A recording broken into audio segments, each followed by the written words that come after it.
Good evening everyone. बहुत दिनों के बाद आज आप लोग के बीच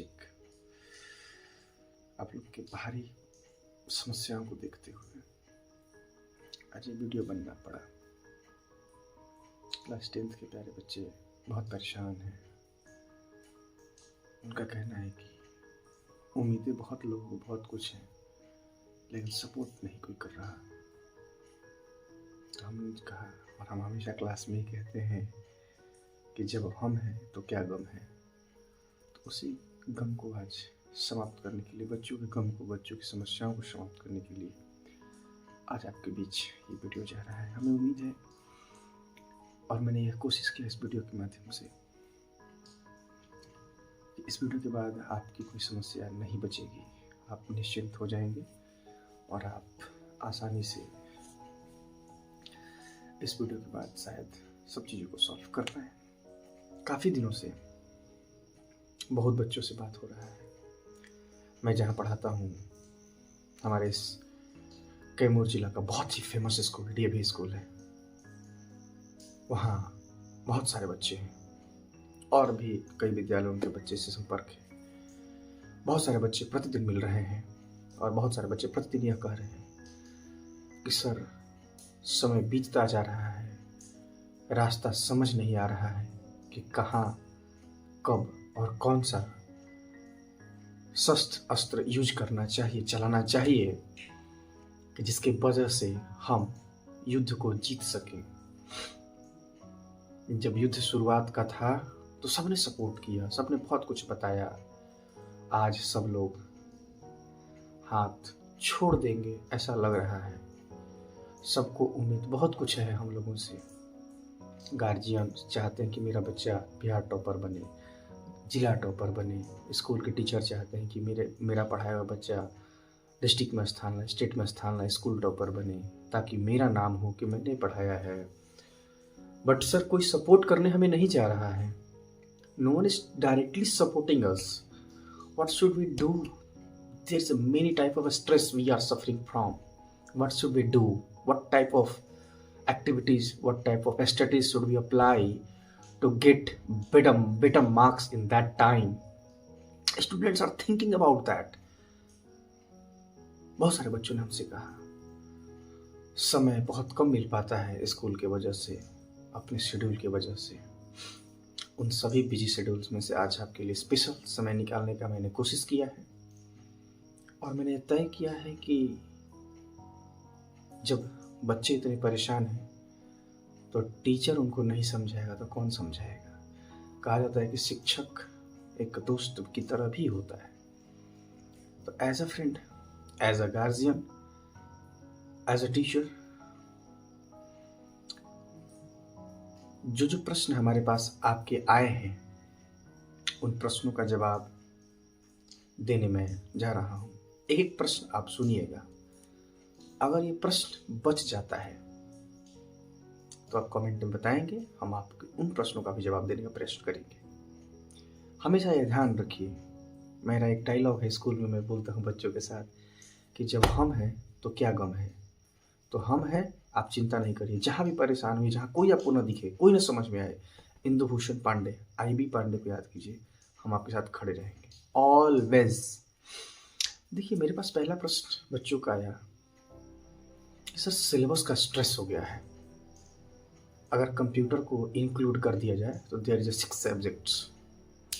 कोई हिंदी पढ़ता है, कोई संस्कृत पढ़ता है, और मैथ्स, SST, साइंस, इंग्लिश। इन सब के साथ बड़ा सिलेबस है। लगभग हर सब्जेक्ट में 20-20 चैप्टर्स हैं। हर सिलेबस कंप्लीट हो चुका है। हर स्कूल में सिलेबस कंप्लीट हो चुका है। प्री बोर्ड स्टार्ट होने को है, हो चुके हैं। सर, सिलेबस का स्ट्रेस पहला क्वेश्चन है बच्चों का। दूसरा क्वेश्चन है कि सर समय नहीं बचा, 15 फरवरी से एग्जाम का डेट आ चुका है, अब क्या करें हम? तो स्ट्रेस ऑफ टाइम, बच्चों टाइम का स्ट्रेस है। तीसरा क्वेश्चन है बच्चों का, सबसे ज्यादा क्वेश्चन मुझसे पूछा यही जा रहा है कि सर कम दिनों में रिवीजन कैसे करें, कम दिनों में रिवीजन कैसे करें। तो हाउ टू रिवाइज, बच्चों का चौथा क्वेश्चन है डिस्ट्रैक्शन। इसी टाइम में सर आलस आ रहा है, लेजिनेस, मन नहीं लग रहा है पढ़ने का, किताबों को छूने का मन नहीं कर रहा है, दिन भर मूवी देखने में बीत जा रहा है, स्कूल जाने का मन नहीं कर रहा है, लेजिनेस, डिस्ट्रैक्शन अब बहुत हो रहा है। इसके बाद सबसे बड़ा जो प्रॉब्लम है कि if we have 6 subjects, if we have 5 subjects, then हम इक्वली टाइम का डिस्ट्रीब्यूशन कैसे करें, और क्या इक्वली डिस्ट्रीब्यूशन करना चाहिए या नहीं। सबसे बड़ा प्रॉब्लम यह है क्योंकि 80 नंबर तो सबका वैल्यू है, 20 मार्क्स फ्रॉम स्कूल, तो 80 नंबर के लिए तो हमें पढ़ना तो पड़ेगा। तो हम क्या करें, ये एक प्रश्न है। Equally distribution of the time for each and every subject. Next question है कि मुझे एक बच्चा मिला जो पूरे साल मैंने जैसे पढ़ाया 9th में 10th में, वो टॉपर रहा है अपने स्कूल का। उस बच्चे ने मुझसे कहा कि सर शुरुआत के दिनों में बहुत मेहनत करते थे पढ़ने में, एक जुनून था, ऐसा लगता था कि सारी चीज़ें हो जाएगी, आप लोग भी समझाते थे, हम लोग को भी लगता था, लेकिन सर अभी ऐसा लग रहा है कि 70% का रिजल्ट नहीं आएगा, क्या करें, समझ नहीं आ रहा, लग रहा है कि सब भूल गया है। सैंपल पेपर बनाने बैठ रहे हैं तो कुछ कभी दिमाग यहाँ चला जा रहा है, कभी दिमाग वहाँ चला जा रहा है, कभी कुछ कभी कुछ कभी कुछ, बहुत सारी बातें आ रही हैं एक साथ, क्या करें। तो अगर सब कुछ को मिला करके एक लाइन में कंक्लूड किया जाए कि क्या क्या क्या क्या करें, तो समझ नहीं आ रहा है क्या करें। खैर कोई बात, आपको समझ नहीं आ रहा कोई बात नहीं, मैं हूं ना, जब हम हैं तो क्या गम है, घबराइए नहीं। एक एक चीज़ों को मैं छोटे छोटे बातों में आपको समझाने की कोशिश करता हूँ। सबसे पहला कि स्ट्रेस ऑफ सिलेबस, मानते हैं सिलेबस बहुत बड़ा है तो सिलेबस का स्ट्रेस होना तय है, घबराइए नहीं। 5 सब्जेक्ट हैं आपके पास, पांचों सब्जेक्ट को आप डिस्ट्रीब्यूट कर दीजिए, और पांचों सब्जेक्ट में एक ऐसा तो जरूर कोई सब्जेक्ट होगा जो कि आपका बहुत अच्छा होगा। मे बी वो मैथ्स हो, मे बी वो साइंस हो, मे बी वो SST हो, मे बी वो इंग्लिश हो, मे बी वो हिंदी और संस्कृत हो, मे बी जो बहुत अच्छा सब्जेक्ट है उसको थोड़ा कम टाइम दीजिए, और जो सबसे कम वीक है उसको अधिक टाइम दीजिए, ठीक है। रिवीजन कैसे करना है, एक और पहला जो सिलेबस का स्ट्रेस है और रिवीजन का, ये दोनों एक साथ में जवाब देता हूँ। देखिए रिवीजन करने का 2-3 तरीका है। पहला तरीका ये है कि आप लोग टॉपिक वाइज टॉपिक पढ़ के रिवाइज कर सकते हैं, नोट्स बनाए होंगे, हाँ बनवाया गया हो आपको हर जगहों पर। दूसरा तरीका है कि उसके PYQs बना के रिवाइज कर सकते हैं। और तीसरा तरीका जो मैं बेस्ट मानता हूँ और मैं अपने बच्चों को अप्लाई करने के लिए कहता हूँ कि सर क्या करें, तो आप एक सैंपल पेपर उठाओ, 2024 का नया सैंपल पेपर किसी भी ब्रांड का खरीदिए, मैं किसी ब्रांड को प्रमोट नहीं कर रहा, ध्यान दीजिएगा, मैं नाम भी नहीं लूँगा, किसी ब्रांड का आप एक सैंपल पेपर खरीदिए, उस सैंपल पेपर को बनाने बैठ जाइए, 3 घंटे का टाइम लगा दीजिए, बनाने बैठ जाइए, 2-3 कैटेगरी में उसको डिस्ट्रीब्यूट कीजिए, 2-3 कैटेगरी में उसको डिस्ट्रीब्यूट कीजिए। बनाने के बाद की बात में 3 घंटा पहले बनाइए, बनाने के बाद आधे घंटे का ब्रेक लीजिए, आराम करिए, फिर बैठिए, फिर अब उसको एनालाइज कीजिए। एनालाइज कैसे करना है, तो एक कॉलम बनाइए, कॉलम आपको दिखेगा स्क्रीन पे, कॉलम बनाइए जिसमें total number of question objective, total number of question short, total number question long, total number of question very short, जो पेपर का पैटर्न सैंपल पेपर में दिया होगा उस आधार पर। उसके बाद एक बनाइए अटेम्प्ट और एक अनअटेम्प्ट।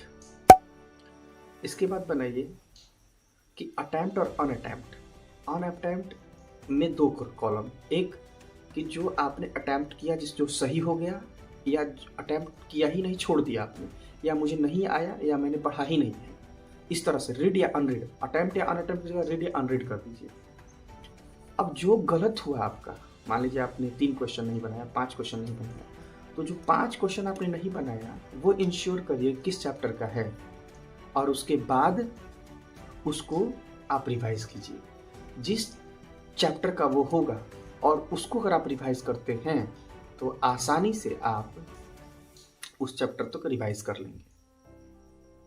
एक और बात याद रखिए, ये रिवीजन का मेथड है, यही मेरे साथ बेस्ट है। पिछले साल भी मैंने इसे अप्लाई करा है, बहुत सारे बच्चों ने अच्छा रिजल्ट हासिल किया।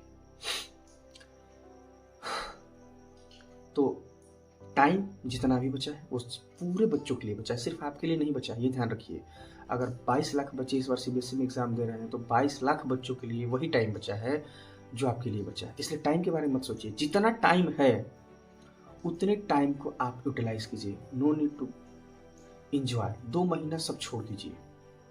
देखिए, बात जान लीजिए, इस 2 महीना में आप जितना त्याग करेंगे उसके बाद उतना ही आप चमकेंगे। लेकिन इन 2 महीनों में जितना आप अपने आप को बर्बाद करेंगे, मस्ती करेंगे, उतना ही रिजल्ट के बाद आप रोएंगे। आप खुद सोचो कि आज शादी में घूम करके मिठाई खाना आपको अच्छा लगेगा कि रिजल्ट के बाद सबको मिठाई खिलाना अच्छा लगेगा। Choice is your, life is your.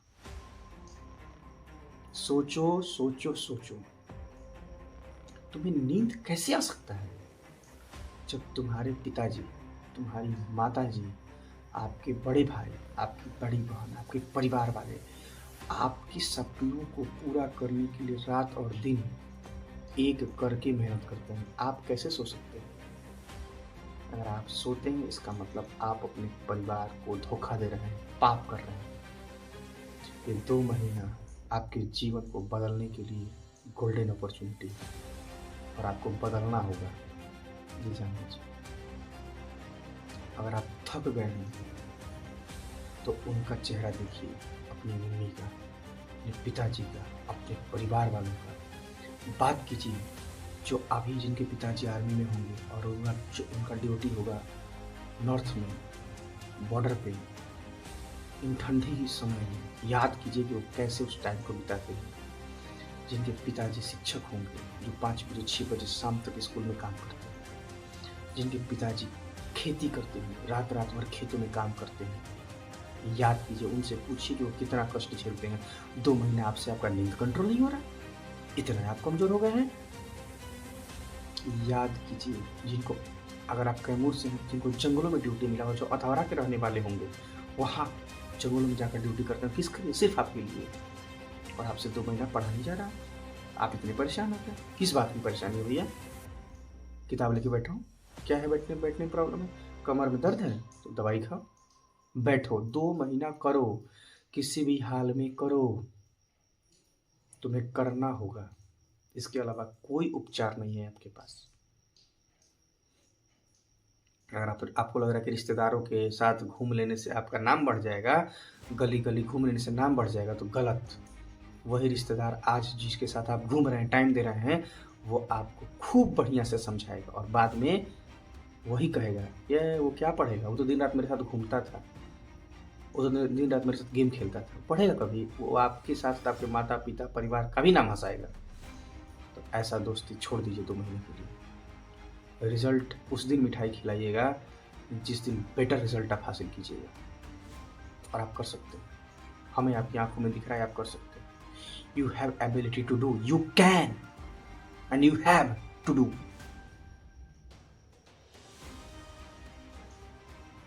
एक बच्चे का क्वेश्चन आया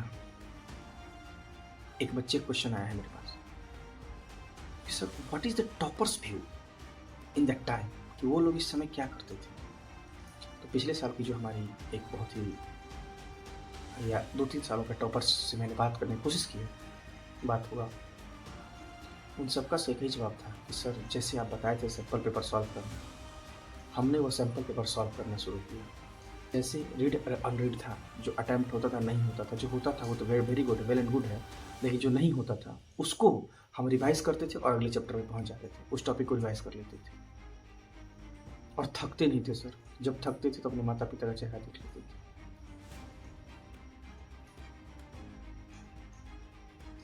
अगर आपको ये लग रहा है कि हम सब भूल गए हैं, आप गलत कह रहे हैं। दिमाग में कुछ भी बातें भूलती नहीं है, आपको सब याद है। बस आपके आपके आंखों पर एक पर्दा जम गया है, आप आलसपन के घेरे में घिर गए हैं। इस आलसपन के घेरे से बाहर निकलिए और अपने आप से कहिए कि I have ability to do and I will do. If you will not do, मतलब समझ लो कि तुमसे खराब इस दुनिया में कोई नहीं है। तुमको करके अपने माता पिता का नाम रोशन करना होगा, ये जान लेना और करना होगा, और तुम करोगे। एक क्वेश्चन और, sample paper, PYQ, chapter wise revision या पूरा किताब पढ़ पढ़ कर रिवीजन कैसे करें? एक तरीका सिंपल सुन लीजिए।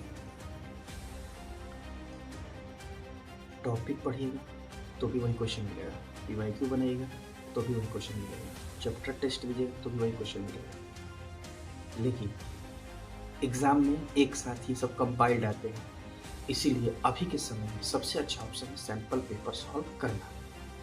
3 घंटे का टाइम लगा लीजिए और 3 घंटे अपने आप को एग्जाम हॉल की तरह फील करा करके एग्जाम दीजिए। इसके अलावा कोई उपाय नहीं है। कई बार होता है कि हम बहुत उपाय खोजने के चक्कर में कुछ नहीं कर पाते। सॉल्व कीजिए सैंपल पेपर, एक दिन में 2 सैंपल पेपर सॉल्व कीजिए। 3 और 3 6 घंटा, 1 घंटा दोनों के एनालिसिस में दीजिए।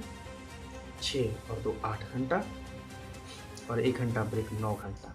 इतना देर आपको देना होगा पढ़ाई के लिए। वीक में कम से कम, एक दिन में 2 तो वीक में 6 दिन, 7 दिन, तो 7 दिन में कम से कम आप 10 से 12 सैंपल पेपर सॉल्व करना ही करना है आपको। और इट्स माई गारंटी, अगर आज भी आप 60% पे हैं और वीक में 10 सैंपल पेपर सॉल्व कर लेते हैं सभी सब्जेक्ट को मिला करके, तो आपको 95% पहुंचने में किसी का औकात नहीं कि आपको रोक दे। और आपको करना है, अगर नहीं करिएगा तो आपसे खराब कोई नहीं, याद रखिएगा, बहुत बुरा करेंगे और कभी भी कोई समस्या हो हम आपके साथ खड़े हैं। जहाँ से भी हो सके संपर्क कीजिए, अपनी समस्या बताइए, लेकिन कभी भी डरिए मत, सोचिए मत, परेशान और छोड़िए मत। एक कहानी सुनाते हैं। एक साधु थे और एक व्यक्ति उनके पास गया, कहा कि बहुत सा परेशान है, बहुत बाबा परेशान है, कुछ उपाय बताइए। उन्होंने कहा ठीक है हम उपाय बताते हैं। उन्होंने कहा कि एक स्थान पर जाओ, वहाँ पर 100 फीट गड्ढा करना, वहाँ पर सोना का खदान मिलेगा, तुम अमीर हो जाओगे। बोले ठीक। वो बिना पूरा बात सुने हुए वहाँ से चला गया। खूब प्रयास किया, खूब प्रयास किया। 100 फीट गड्ढा